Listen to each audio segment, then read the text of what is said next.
What if I told you the foundation of modern electronic music, hip hop, and sampling was laid down by four guys in suits in 1966?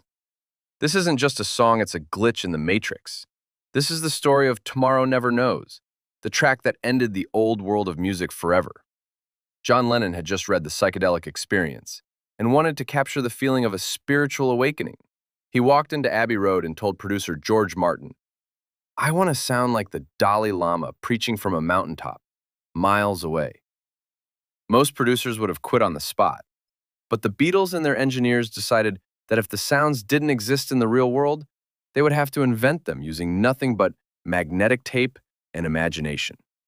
The song features a series of haunting, seagull-like screams and rhythmic pulses. These weren't instruments. Paul McCartney had discovered that if you remove the erase head on a tape recorder, you could saturate a loop of tape with sound until it distorted. The band spent a whole day at home creating loops, short pieces of tape that they brought into the studio.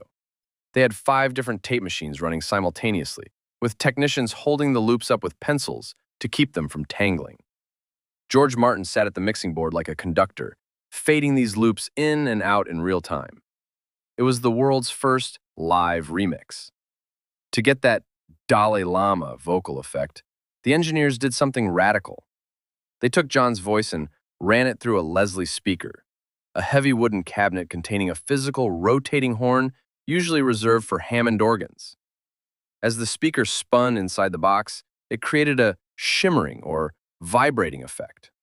John was so excited by the weirdness that he actually asked the engineers if they could tie him to a rope and swing him around a microphone while he sang. They settled for the speaker, but the result was the same. A voice that sounded like it was coming from another dimension. Listen to the drums. Before 1966, drums were recorded to sound like they were in the back of the room.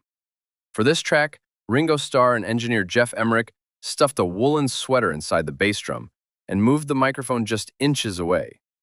They compressed the sound until it became a heavy, hypnotic thud.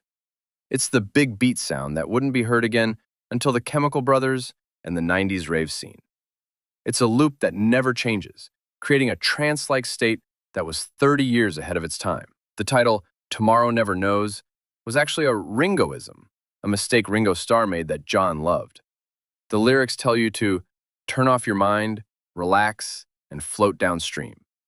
It was the final track on Revolver, and it served as a warning. The Beatles were no longer a pop band. They were sonic explorers.